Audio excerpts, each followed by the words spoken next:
I was thinking about time, and it's 2020, 2020. What makes it be 2020? That means there's been 2020 years since we started counting. How do we know what a year is? Well, that's 365 days, right? Well, how do we know to count that many days? How do we know how a year is a year? We could maybe say, well, because we have all the seasons. Yeah, and why do we have all the seasons? What determines what amount of time goes by in a day? What determines what amount of time goes by in a year? Well, here's what I think.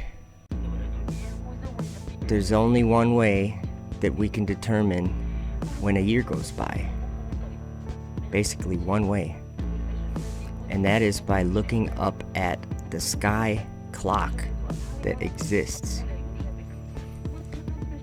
Every year, the stars, like for instance today, if we took a still shot of the sky from my house, in 1 year's time, the stars would all be in the exact same position that they're in today.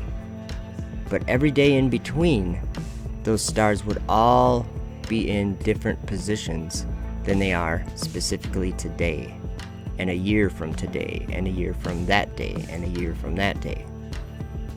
Because the stars have a cycle that they go through. They're turning, but at the same time that they're turning, they're changing their orientation slightly each day. We end up with the stars back in the same position again.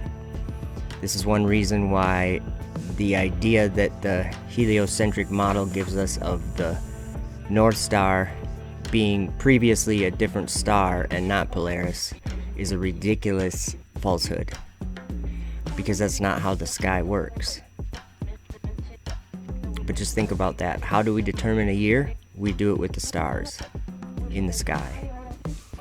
And that is actually stated in the creation story in Genesis. God said he created the sun, moon, and stars for signs, seasons, and days and years. And that's what we witness here on the earth. So that is the truth.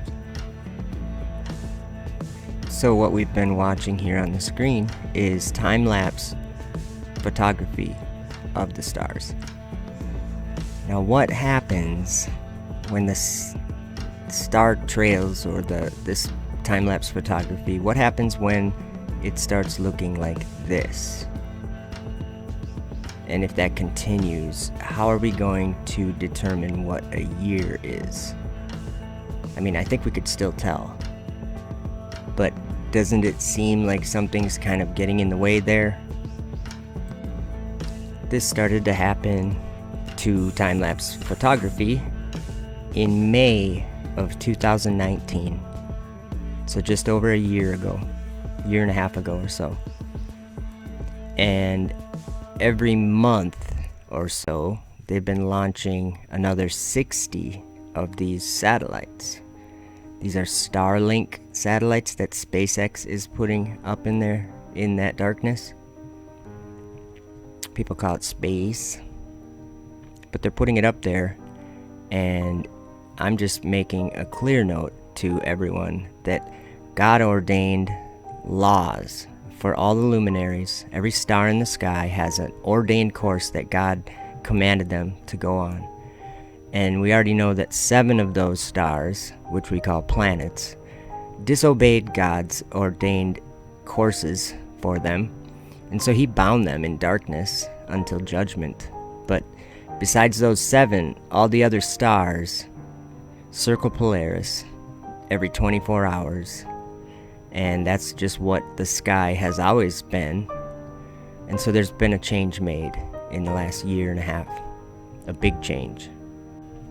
So this video is just a watchman's call out to those who are paying attention. Daniel 7 verse 25 says, "And he shall speak great words against the Most High, and shall wear out the saints of the Most High, and think to change times and laws. And they shall be given into his hand until a time and times and the dividing of time." I think we're there, guys. There is a man in the world today trying to change times and laws, because that is what the sun, moon, and stars are. They are for signs, seasons, days, and years.